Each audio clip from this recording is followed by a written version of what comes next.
La temperatura de la Tierra está subiendo. El Ártico y la Antártida se están derritiendo. El nivel del mar está subiendo. Son todos hechos innegables que miles de estudios vienen avalando desde hace décadas.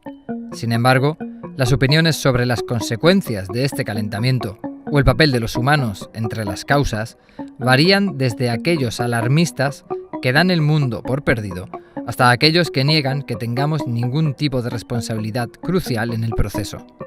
Y en todos estos grupos hay reputados científicos y estudiosos capaces de generar dudas en la opinión pública. Pero, ¿a quién debemos creer? ¿Valen todos los estudios y opiniones igual? Hoy día hay una diferencia sustancial entre cambio climático y crisis climática. El cambio climático se refiere a una situación no necesariamente producida por el hombre, en la cual ha existido en la Tierra, en los ecosistemas, esos cambios a lo largo de toda la historia geológica que ha tenido la Tierra. En cambio, la crisis climática es directamente achacada directamente al ser humano, es decir, que no supo habitar, traspasó ciertos límites y hoy día entonces esta crisis es generada por nosotros mismos y por lo tanto ya no es un fenómeno neutro, sino que depende de nosotros poder resolverlo o no. Que tenemos el mar lleno de plásticos no es algo nuevo. Ya nos sorprenden imágenes de playas llenas de desechos, animales atrapados en anillas o que parte de los peces que comemos vengan con el estómago lleno de plástico.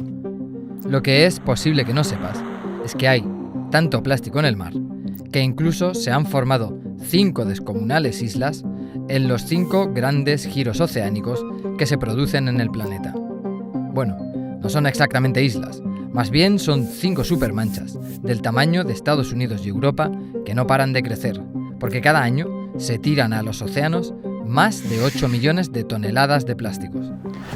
En ese sentido, ya hablar de cambio climático no tiene mucha validez, porque el 98,5% de todos los científicos del mundo han dicho que esto que estamos presenciando es más allá del cambio climático, es una crisis climática.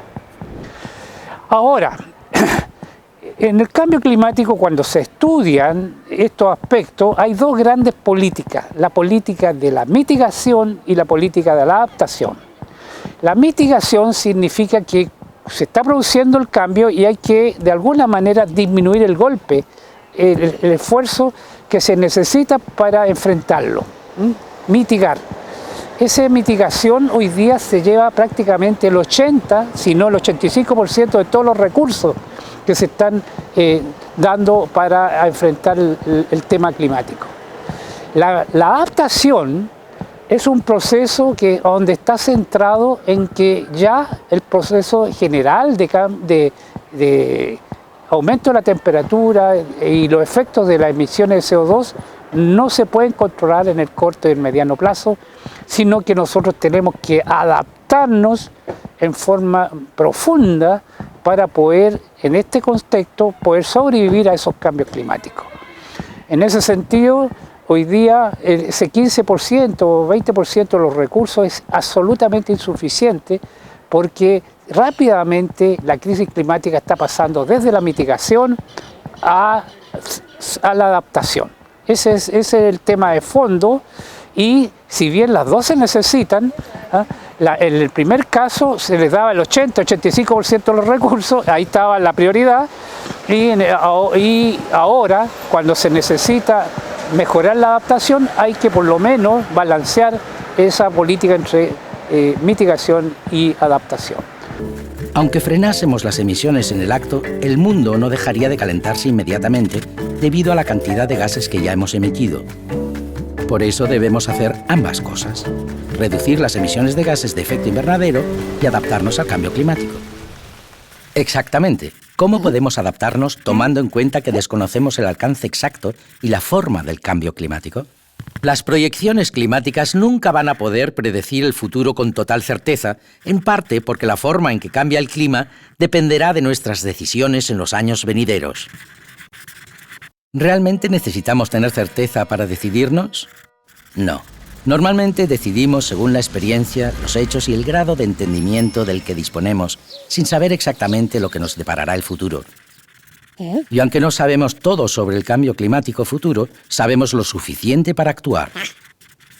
¿Qué es exactamente lo que debemos hacer de forma diferente? Básicamente tenemos que considerar los impactos actuales y futuros del cambio climático. Las proyecciones climáticas no se traducen en estrategias concretas, pero pueden servir como guías de planificación. Deberíamos considerar cómo afectaría el cambio climático a los planes de desarrollo, a las políticas y los proyectos, y a su vez, cuánto empeoran estos el cambio climático. ¿Cuál es el problema? La mitigación no requiere reforma estructural en la sociedad. La adaptación sí. La adaptación es un proceso que requiere cambios de modo de vida. Y esos cambios de modo de vida son incompatibles con la promoción de una sociedad de consumo. Y en ese aspecto, entonces, la adaptación, de alguna manera u otra, es un cambio muy radical que tiene que hacer la sociedad. Y ya, a medida que se van acercando los límites, igual que la pandemia, como lo dijo Merkel, hoy día hay que apretar el freno de mano, y en materia climática hay que hacer lo mismo, hay que enfrentarlo apretando el freno de mano, y eso significa darle la importancia fundamental a la adaptación.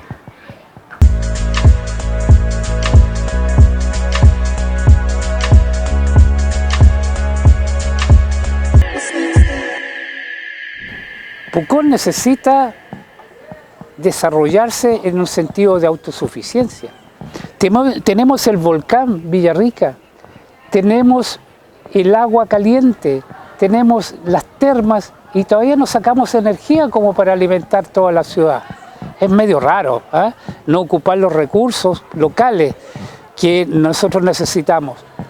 ¿Por qué tenemos que estar importando porotos de Canadá cuando aquí eran exquisitos los porotos? ¿Por qué tenemos que estar importando cosas que son de afuera cuando nosotros las podemos producir acá? ¿Porque se producen con más eficacia? No sé. Hoy día sí es más barato producir los porotos acá que todo lo que se gastó en traerlos de Canadá. No se puede estar trayendo ajo de China. ¿Qué sentido tiene? Nosotros tenemos que tener un grado de producción de productos locales y de habilidades. Y con la tecnología y la ciencia que hoy día tenemos, se pueden desarrollar muchas empresas, se pueden desarrollar muchas iniciativas en las cuales seríamos líderes. En ese aspecto yo creo que la adaptación lleva una innovación social muy grande y que va a dar trabajo, el trabajo verde, propiamente tal, que creo que es lo que tenemos que orientarnos para eliminar actividades superfluas que no contribuyen en nada al bienestar espiritual, social de la gente. Así que la adaptación parte del supuesto de que la naturaleza es la que lleva el timón y que uno tiene que ir adaptándose para poder sobrevivir.